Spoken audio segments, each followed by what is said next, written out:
All right. Not sure what happened. I did call today.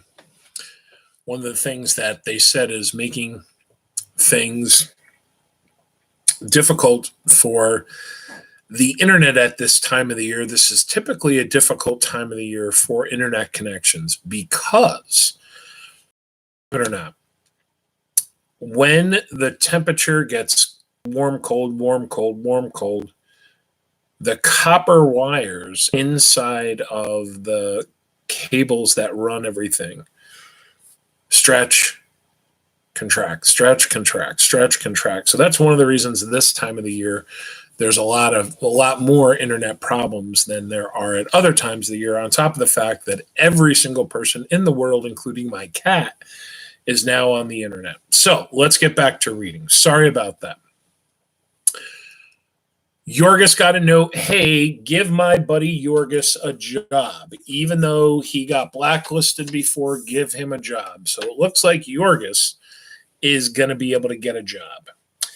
He had forgotten that a blacklist did not exist. I have difficulty in getting a place.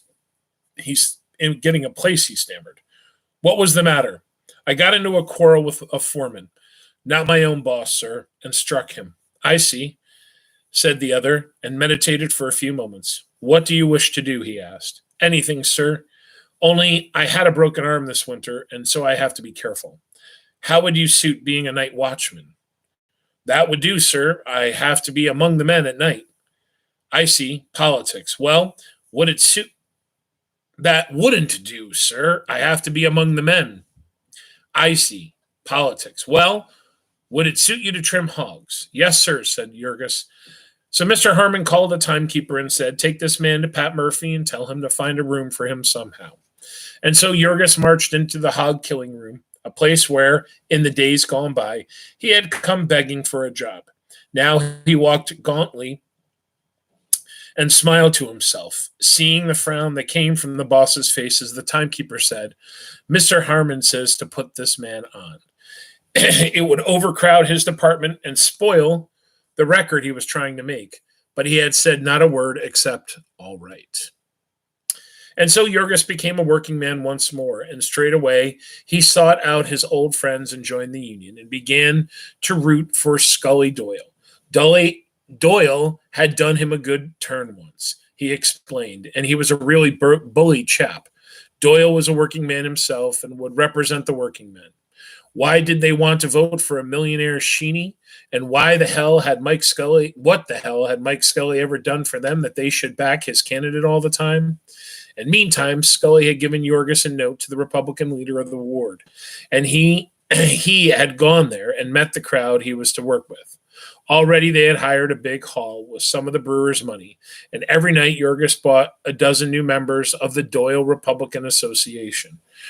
Pretty soon they had a grand opening night, and there was a brass band which marched through the streets, and fireworks and bombs and red lights in front of the hall. There was an enormous crowd with 2 overflowing meetings, so that the pale and trembling candidate had to recite 3 times over the little speech which one of Scully's henchmen had written, and which he had been a month learning by heart. Best of all, the famous and eloquent Senator Spareshanks, presidential candidate, rode out in an automobile to discuss the sacred privileges of American citizenship, the protection and prosperity for the American working man. His inspiring address was quoted to the extent of half a column in the morning newspapers, which also said that it could be stated upon excellent authority that the unexpected popularity developed by Doyle, the Republican candidate for alderman, was giving great anxiety to Mike Scully, the chairman of the Democratic City Committee. The committee was still more worried when the monster torchlight procession came off, with the members of the Doyle Republican Association all in red capes and hats, and free beer for every voter in the ward, the best beer ever given away in a political campaign, as the whole electorate testified. During this parade and innumerable cart-tail meetings as well, Jurgis labored tirelessly. He did not make any speeches. There were lawyers and other experts for that. But he helped to manage things, distributing notices and posting placards and bringing out the crowds. When the show was on, he attended to the fireworks and to the beer. Thus, in the course of the campaign, he handled many hundreds of dollars of the Hebrew brewers' money, administering it with a naive and touching fidelity. Toward the end, however, he learned that he was regarded with hatred by the rest of the boys because he compelled them either to make a poorer showing than he or to do without their share of the pie. After that, Jurgis did his best to please them and to make up for the time he had lost before he discovered the extra bungholes of the campaign barrel. He pleased Mike Scully also. On election morning, he was out at 4 o'clock, getting out the vote. He had a 2-horse carriage to ride in. He went from house to house for his friends and escorted them in triumph to the polls. He voted half a dozen times himself and voted for some of his friends as often. He brought bunch after bunch of the newest foreigners, Lithuanians, Poles, Bohemians, Slovaks, and he had put them through the mill and turned them over to another man to take them to the next polling place. When Jurgis first set out, the captain of the precinct gave him $100, and 3 times in the course of the day he came for another 100, and not more than 25 of each lot stuck in his own pocket. The balance of it all went for actual votes. And on a day of Democratic landslides, they elected Scotty Doyle, the ex-10-pin setter, by nearly 1,000 plurality. And beginning at 5 o'clock in the afternoon and ending at 3 the next morning, Jurgis treated himself to the most unholy and horrible jag. Nearly everyone in Packingtown did the same. However, for there was a universal exultation over this triumph of popular government, this crushing defeat of an arrogant plurocrat by a popular of the common people. Whoa. So Jurgis is now kind of like, I guess you kind of say like he's a political bully, right? I mean, I don't know, bully, swindler, not bully, swindler. Yeah. Grabbing up immigrants, bringing them to go vote, paying them some money, taking some of the money for himself. God bless America, right? Democracy. All right. We lost a couple minutes there with losing power. We hit the next chapter, and I'm going to keep moving. I'm going to read for about 10 more minutes if you guys don't mind. We got plenty of news to talk through, but I really, really want to get this book done. We've been reading it for a while, and I want to move on to our next book. I'm really excited to read some fiction with you guys. So let's read for about another 10, maybe. Yeah, well, let's see.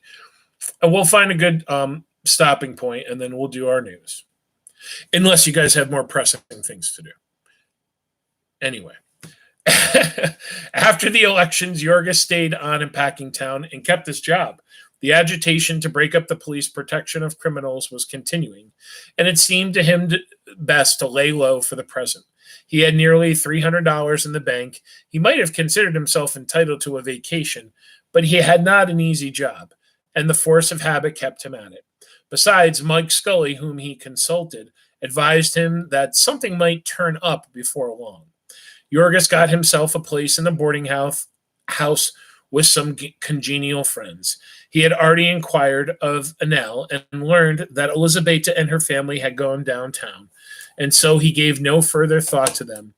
He went with a new set, now young unmarried fellows who were sporty. Jurgis had long ago cast off his fertilizer clothing, and since going into politics, he had donned a linen collar and a greasy red necktie.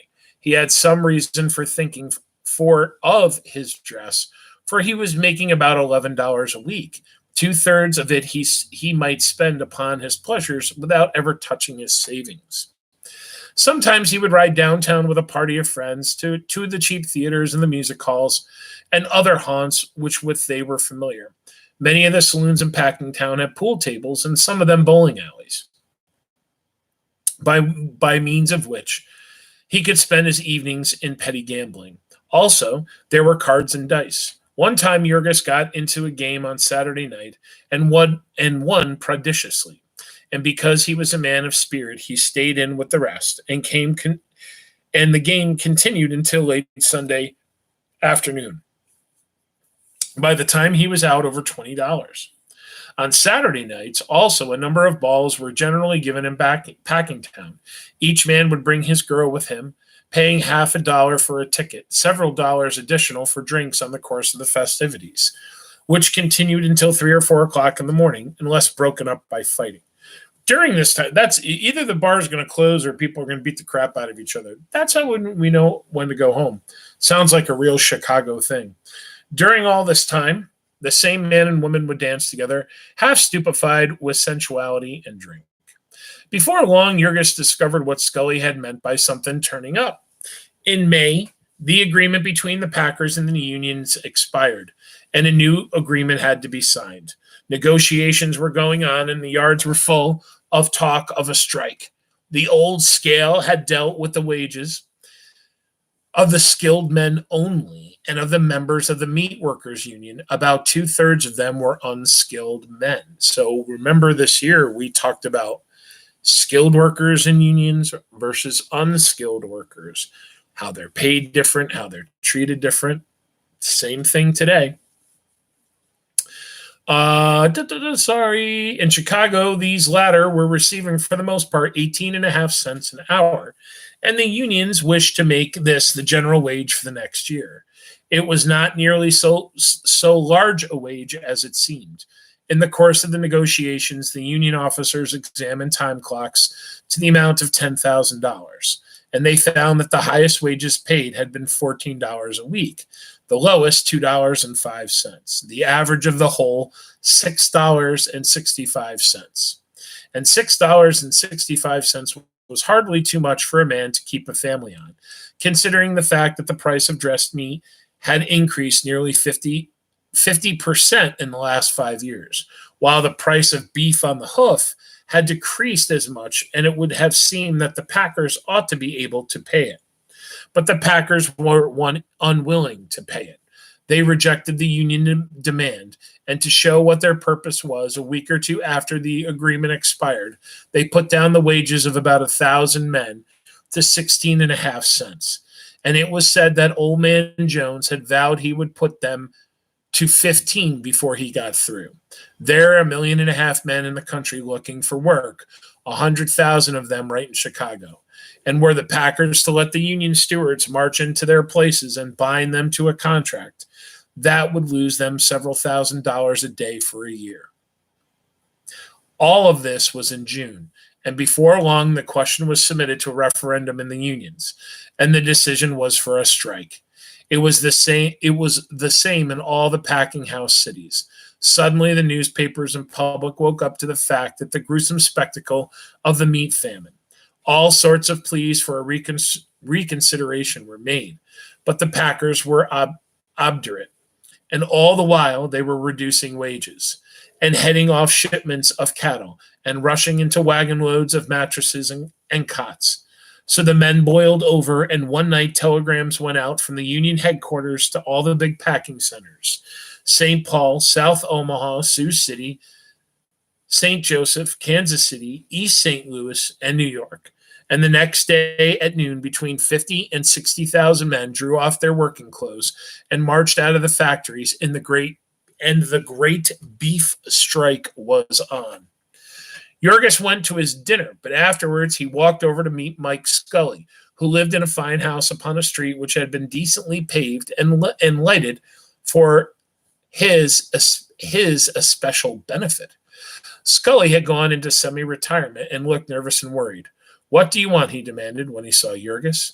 "I came to see if maybe you could get me a place during the strike," the other replied. Scully knit his brows and eyed him narrowly. In the morning papers, Jurgis had read a fierce denunciation of the Packers by Scully, who had declared that if he did not treat their people better, the city authorities would end the matter by tearing down their plants. Now, therefore, Jurgis was not a little taken back when the other demanded suddenly, "See here, Rugkiss, why don't you stick by your job?" Jurgis started. "Work as a scab?" he cried. "Why not?" demanded Scully. "What's that to you?" But, stammered Jurgis. He had somehow taken it for granted that he should go out with his union. "The Packers need good men, and need them bad," continued the other. And they'll treat a man right that stands by them. Why don't you take your chance and fix yourself? But Jurgis, Jurgis said, how could I ever be of any use to you in politics? You couldn't be it anyhow, said Scully. Why not? Hell, man, cried the other. Don't you know you're a Republican? And do you think I'm always going to elect Republicans? My brewer was found out already how he served him, and there is the deuce to pay. Jurgis looked dumbfounded. He had never thought of that aspect of it before. I could be a Democrat, he said. Yes, responded the other, but not right away. A man can't chase his politics every day. And besides, I don't need you. There'd be nothing for you to do. And it's a long time until Election Day anyhow. And what are you going to do in the meantime? I thought I could count on you, began Jurgis. Yes, responded Scully. So you could. I never yet went back on a friend. But it is fair to leave a job I got you and come to me for another. I have had 100 fellows after me today. And what can I do? I put 17 men on the city payroll to clean streets this 1 week. And do you know that I can't keep this up? And I cannot keep this up forever. It wouldn't do for me to tell other men what I tell you. But you've been on the inside, and you ought to have some sense enough to see for yourself. What have you to gain by a strike? I hadn't thought about it, said Jurgis. Exactly, said Scully. But you'd better. Take my word for it. The strike will be over in a few days, and the men will be beaten. And meantime, what you can get out of it will belong to you. Don't you see? And Jurgis saw. He went back to the yards and into the workroom. The men had left a long line of hogs in various stages of preparation, and the foreman was directing the feeble efforts of a score or two of clerks and stenographers and office boys to finish up the job and get them into the chilling rooms. Jurgis went straight up behind him and said, I've come back to work, Mr. Murphy. The boss's face lighted up. Good man, he cried. Come ahead. Just a moment, said Jurgis. I think I ought to get a little more wages. Yes, replied the other, of course. What do you want? Jurgis had debated on the way. His nerve almost failed him now, but he clenched his hands. I think I ought to have $3 a day, he said. All right, said the other promptly, and before the day was out, our friend discovered that the clerks and stenographers and office boys were getting $5 a day, and then he could have kicked himself. Ha! All right, why don't we call it there, guys? So Jurgis, I think he's starting to learn a little bit here. Right? He's learning a little. Maybe he's learning a little bit. I don't know. All right. We are doing well. We are, as I said, very hopefully going to end this book and start a new book soon. Yeah, we're doing pretty good. We're cruising through this. All right. So, my friends, of course, if you have any questions, comments, concerns, anything but complaints, go ahead and type it into the old comment chat. If you do have any complaints, there's a box right outside my classroom, a complaint box. So, you can just go ahead and put it there. Okay. All right, good. So here we go. Hospitalizations in New York State because of COVID down. Incubations down. However, for the second day in the row, the number of people that died from COVID went up. So, number of people getting sick is still on the slow trajectory downward. Small uptick in the amount of people that died. So, it's not like a doubling, right? But it's still not where we want it. So, Governor Cuomo today was very insistent, and he kept repeating it. Moving forward, everything has got to be based on facts. It cannot be based on opinion. We cannot move forward and solve our problems because we believe in something and we have an opinion because of an emotional response. It needs to be a response that's driven in facts. And he really tried to drive that home today. and and he brought about that because this is, or brought up that because this is a new thing, we've never gone through this before. So the models that they're using to study everything and understand everything are changing. So like he's talking about when we really have time to breathe and when we really go back and look at things, numbers are going to be higher.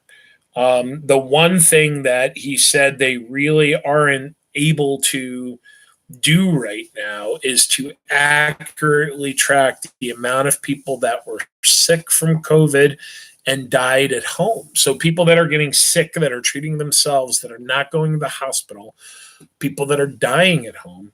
That's one thing that is not trackable right now. And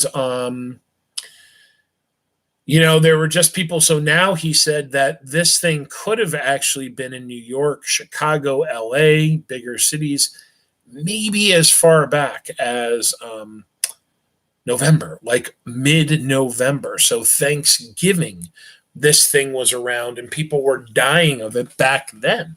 And again, how are we ever really going to know? Well, we may not. We just may not.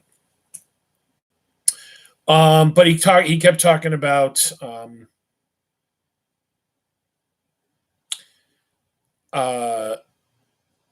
these things. The numbers are going to continue to change. One of the things that he brought up is that our numbers are slowly going down. However, it is absolutely, this is facts. This is not opinion. This is facts. Facts. The rest of the country, their numbers are continuing to climb. So, I had talked to you guys about this last night that there was this report from FEMA that is saying that 200,000 Americans a day by June are going to be contracting the coronavirus. And the White House apparently suppressed this report from going out. And, who knows? I don't know. I tried to follow up on it today. And it looks like, that is what happened, but when did that FEMA report get compiled? Did it get compiled with, the right information? Did it get compiled with the right model? Did it get compiled before we were social distancing? So, it seems, I'm convinced that social distancing is what really slowed things down. That there are a lot of good people out there that are doing it. And there are definitely people out there, that aren't. And, how we know this is last night we talked about there is a meat shortage in the Capital District and there is a meat shortage across the country. And one of the reasons is because apparently in some of the hot spots of the country right now are in meat packing or meat processing areas, meat processing plants. And some of these plants are losing like a significant percentage of their employees every week. And that's one of the reasons why not a significant amount of meat is being produced or processed, I should say, processed and shipped out to the country. And one of the new hotspots in New York State is out in Western New York. There are vegetable processing plants. And guess what? COVID cases are starting to skyrocket in these vegetable processing plants. So one of the things that the governor had talked about today is that it is very clear that density is a factor. When you have people closely living together, when you have people closely working together, you're going to have people giving COVID to one another. So, we need to find ways to keep the density down. And I was talking to Mr. Maz about this today. Who else was I talking about this today? I've talked to a lot of people about it. I think in the fall, things are going to be a little different around the school when it comes to us moving through the school, being in certain places. I wouldn't be surprised if we ended up with a new lunch schedule. I also wouldn't be surprised if more students were encouraged to eat in classrooms and not congregate into cafeteria B. Caf B in fifth period is always crazy. Sixth period is usually seventh period, it's kind of calmed down. But, we can't let that happen. We just can't let it happen. Okay. So one of the things that I read today, and Governor Cuomo brought this up early in this, and a lot of people criticized him. And now, when we look at it on a national scale, well, again, I am not the campaign manager for the elect Cuomo governor, president, whatever, Mr. Universe. However, looking at national numbers, African Americans make up about 15% of our population. However, they make up 60% of the people that are getting COVID and are dying from it. So that's a crazy a statistic, to think that 15% of a population, 60% of the people that are actually getting sick from this thing that is ravishing our population are those people. I mean, you would just, even if it was 30% that were getting COVID, that would be high. And it's 60%. Guess what? You know what? Governor Cuomo was right. It's disproportionately affecting African Americans. And for whatever reason, poor health care, poor nutrition, poor exercise. These people are those frontline workers, right? So, sorry, I guess he's right. For those people that are not liking Governor Cuomo, again, I'm not running his reelection campaign out of the old gaming room here. I'm not running it out of any room, but he was right. So, however, he wasn't right about something. So Governor Cuomo signed an executive order canning the June 23rd, was it? The June 23rd presidential primary. And a judge overturned it today. So guess what? June 23rd, we're having a Democratic primary. We're having a Republican primary. It's a happening on that day. Even though Joe Biden is the only guy in this race, we're having the primary. So I got to do a little bit more research into this. But my friends, this is what's called checks and balances, right? This is what it's all about. So, however, to make this happen, every single voter in New York State is going to be mailed an absentee ballot that is self-addressed, a self-addressed stamped envelope. So basically, you get it, you vote, you mail it back in. Okay, and the state's picking up the cost for that. So, holy crap, that's a lot of money. That's everybody over the age of 18 that's a registered voter in New York State is going to get this piece of paper mailed to them. And then in it is going to be an envelope, which the state paid for, with the ballot, which the state paid for, which is going to be paid, which is going to have, it won't have a stamp on it, but it'll say, posted page for blah, blah, blah. And then that is going to have to all be paid for by the state. You want to talk about millions and millions of dollars? Yes, that's what it's going to cost. Um. So anyway, oh, we talked about this way back when. I don't know if you guys remember this. Georgia, because of the coronavirus stuff, I don't know if you guys remember this. Georgia waived something for teenagers. They waived the driver's test to get your driver's license. So right now, since all this started, 20,000 Georgia teenagers have gotten a driver's license without taking the test. Can you believe that?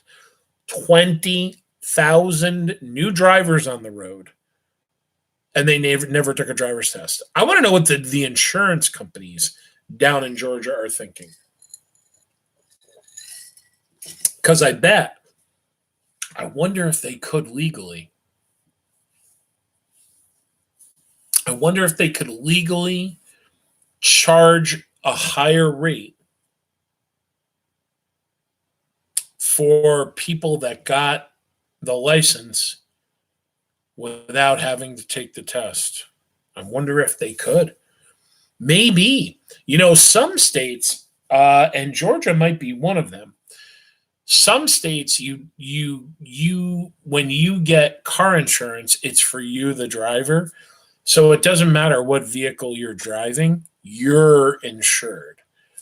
For me, let's say I had two cars. Let's say I had two cars. I would get car insurance for each vehicle. So I wonder what it's like in Georgia. And I wonder if they could charge more. Because the argument could be made that they had an easier time getting the license. They didn't go through as strenuous a screening process. Therefore, they could potentially be a more riskier driver. I mean, that's how insurance is based. Car insurance, guys, is based on, what risk pool you're in. When you get your license and you're paying for your own insurance, you are going to say hallelujah when you turn 25. Because when you turn 25, at least it did for me, you are dropping out of a huge risk pool. And I remember I had just actually bought like a new car, my mom had bought a car. My mom had leased a car, and I had just gotten out of college. Well, I hadn't gotten out of, maybe I'd been out of college for 2 years. Oh, but I had just gotten my first job teaching. And I bought, so my mom had a Ford Taurus, a styling car, and she leased it for 2 years. And then she didn't want to buy the car off the lease. I did. I bought the car off the lease. And then a couple months after I bought the car, I turned, probably was. It was probably 3 or 4 months after I bought the car. I turned 25, and my car insurance, boom, it just dropped like a lead brick. It was great. And you're out of that pool, right? You're just out of that pool. My car insurance now is awesome. No accidents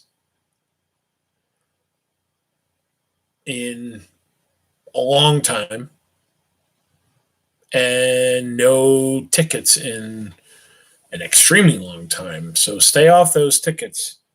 And the accidents, if you have an act of God, like I have a couple times a deer has run into my car, your car insurance can't go up for that, right? I hit black ice. Your car insurance can't go up for that.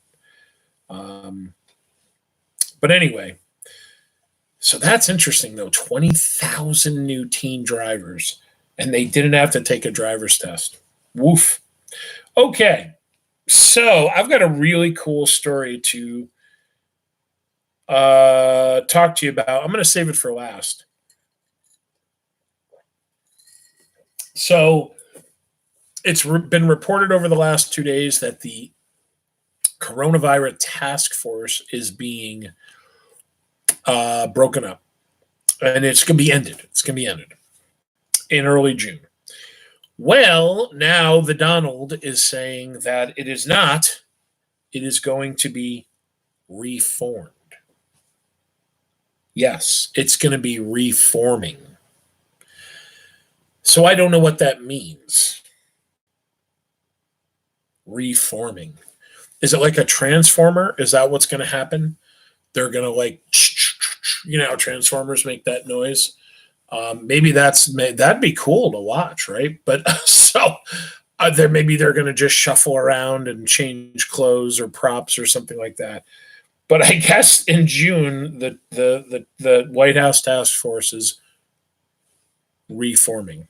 We'll wait to see what that means. So the House of Representatives, 3 branches of government: executive branch, judicial branch, legislative branch. Legislative branch is made up of 2 parts: the House of Representatives and the Senate. The House of Representatives and the Senate have to agree on bills. Once they do and they vote and pass them, it goes to the president, the legislature, or the executive branch. Then that bill becomes a law. Well, now the House is starting a bill. The last stimulus bill was started by the Senate. That's what I need, is like a little House and Senate. Maybe I can get like a Nancy Pelosi puppet and a Mitch McConnell puppet. But anyways, the House of Representatives is now putting together the next stimulus bill. Oh, it's only another $500 billion bill, which is, that's like my salary for a year. So that's kind of peanuts. But another bill, $500 billion, excuse me, and this money is going to be sent to the states to help pay for all these absentee ballots that are taking place. And this is, excuse me, not just in primaries, but in local elections, in school district elections, all these different things, right? It's gonna go to pay for the tracing. Remember, we talked about one of the things that the Bloomberg organization, or Bloomberg Foundation, I think it's called, Bloomberg Philanthropy Foundation, is how do we trace the virus moving through people? And that's going to be a big thing in helping to fight this coming back and to fight the problems of, diseases like this, and to keep, really understand the disease and how it moves. So part of that $500 billion is going to go to that, and also to help local governments. And also, one of the organizations that's taken a huge hit through all this is the post office, right? So they want to give the post office, the United States Post Office, some money to kind of help bolster it and to help keep it going. So that's what that $500 billion is going to go to. So, and I say that I believe in helping people, and I believe that we should work together. But, it's already been proven that the first 2 bills, the money, they're just, the money's not getting to the right people. And again, one of my big concerns was that people were not going to spend the money in the way that it was intended. I know people that have booked cruises. I know people that are buying airfare. I know people that are paying off their credit card bills. That's not why they are giving this money to us, guys. Like in New York State, people in New York State, they can get unemployment. They get $600 a week on top of the other money. So why does New York State why are they giving people this money? They're giving it so that the people spend it. And the money keeps flowing through the economy. When you book a cruise to the freaking Bahamas, that money is not staying in our economy. Maybe it's keeping your favorite cruise line afloat, but that's not helping America. I guess it's going to make you happy when you go on the cruise. So anyway, one of the things New York State did a couple years, maybe it was about 10 years ago. What they did is they piloted a program, and guess what? It worked. Where when you got your New York State taxes back, they mailed you a debit card. So, you got a debit card with $600 on it. Well, when are you going to use that debit card? We can use the debit card when you go pick up Chinese food. You're going to use the debit card when you go to Stewart's. You're going to use the debit card when you go to the grocery store. You're going to use that money in the state. Right? So how about instead of putting $1,200 into my bank account, mail me a debit card that is charged with $1,200. Because guess what? Then I can't buy a cruise. Then I can't buy airfare. Anyway, I think you guys get the point. Helping people, yes. We got to educate people on how to use the money. Okay, so here's the last thing I have for you. And I thought this was such a great, neat little story. So in 1847, a fungus, a blight, destroyed the potato crop in Ireland. And what happened, because that was a main staple part of their diet and of their food source. Oh, excuse me. To allow them to be able to sustain themselves, many Irish left Ireland to go to other countries. Right, the Great Potato Famine of 1847, 1848. And the Choctaw Indians on a reservation, the Choctaw Indians were part of the Native Americans that were pushed during the Trail of Tears. They were pushed from Georgia, from Southeast America. The Indian Removal Act, they were pushed out west past the Mississippi. Well, these Native Americans raised and pulled together about 15 years after they were ripped from their land, pushed by the army. A quarter of them died.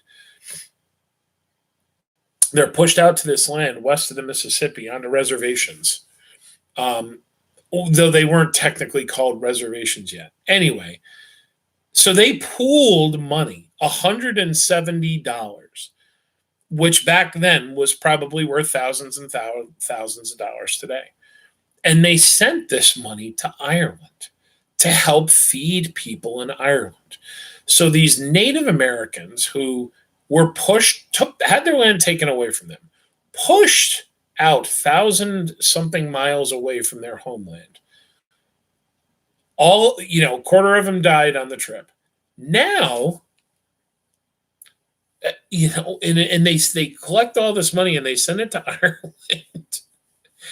So Ireland has now raised, a guy in Ireland has raised over $2 million from donations to send to the Choctaw out past, I want to say they're in Oklahoma now. Because they've been devastated by the disease, not as much as the disease, but by the loss in jobs and things. So people in Ireland are paying them back, and they've raised over $2 million to send out. And there are just so many awesome things like that. Sometimes it's tough to find them on the news because the news kind of sucks. The news, my son said it today, tragedy sells. Tragedy brings people back to your news. Tragedy, gets people to buy your newspaper. So tragedy sells. And it's hard to find those stories, but I really thought that was neat. I don't know what part of it is neater, the fact that the Choctaw sent money to the Irish in 1847, or now what Irish people are doing to pay him back. I mean, it's just amazing. And not to pay him back, it's just to pay it forward. It's really what's happening. All right, my friends. So on this day, let's do some this day in history, and then we'll call it. We'll call it a day. On this day in history, in excuse me, 1935, Franklin Delano Roosevelt created the WPA, the Works Progress Association, making tons of jobs around the country to try to help people get through this depression, the depression. On this day in 1937, the Hindenburg, which was a dirigible, right, a big balloon, which a lot of people thought that that might be one of the ways that we might start traveling around the country. And a lot of people, I think, don't know this. When the Empire State Building was originally, how it was originally designed, was for dirigibles, big balloons like that, to actually be able to dock on the top and for people to be able to get on and off the big balloons. So on this day in 1937, the Hindenburg explodes. On this day in 1940, John Steinbeck won the Pulitzer Prize for The Grapes of Wrath. Great book, great play, but great story about the Jodes, right? Family traveling through the Dust Bowl, traveling through the Great Depression, migrant workers heading out to California.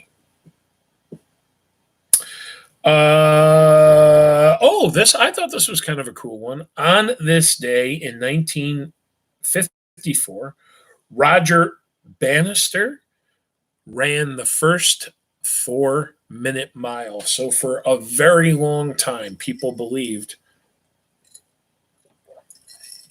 that no one would be able to run a 4-minute mile. And Roger Bannister, on this day, 1954, did it. Now, here's a cool one, and this is on my bucket list, and I'm going to do it.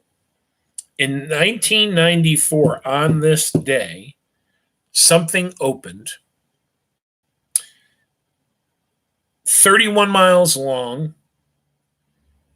23 miles underwater, $16 billion to build. What is that thing? The Channel, right? It goes from England to France. So you can jump on a train in England. You're going to go under the English Channel. It travels for 23 miles actually underwater, but 31 miles in total. And I think it took, in 5 years, it paid for itself. That's pretty awesome. $16 billion. That's pretty good. All right. So on this day, I hope, get some tissues. This is going to be a tough one. On this day in 2004, Friends went off the air. The final episode of Friends appeared on this day in 2004. I'm having a hard time fighting back the tears. So, okay, I'm over it. Anyways, Friends was one of those shows, that I just never got into.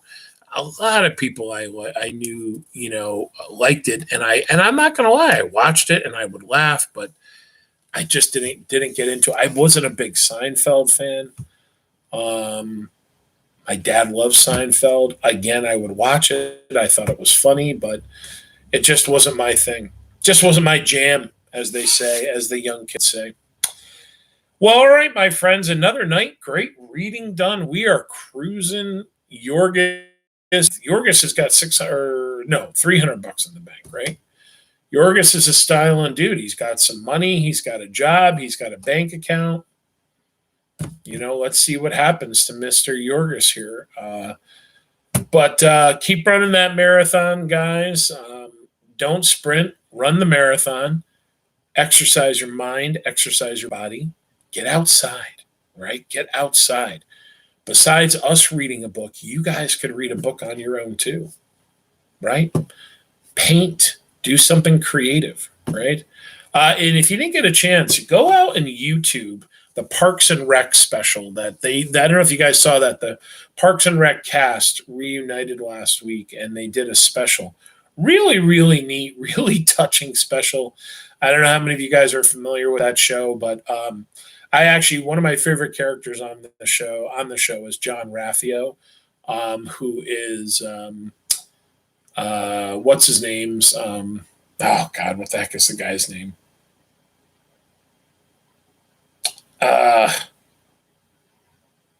What's his name's best friend? The guy whose dad is the gynecologist, right? And he and his sister are always, up to no good. And John Raffio he's just a real funny, completely like idiotic character. Tom, that's right, Tom. I always forget Tom's name. Tom's best friend, John Raffio. Anyways, if you didn't get a chance, go watch that. It is on YouTube for free. So, but anyways, guys, run the marathon. Don't sprint. I miss you. I wish that we were going to be back together this year, but we will be back soon enough. Almost done with the jungle. Going to jump on to a new book. I'm excited. So with that, be good, my friends. Stay safe. Stay warm. Get ready for a couple inches of snow this weekend. That's right. I think it's Friday into Saturday. 2 to 3 inches of snow. Yay. In May.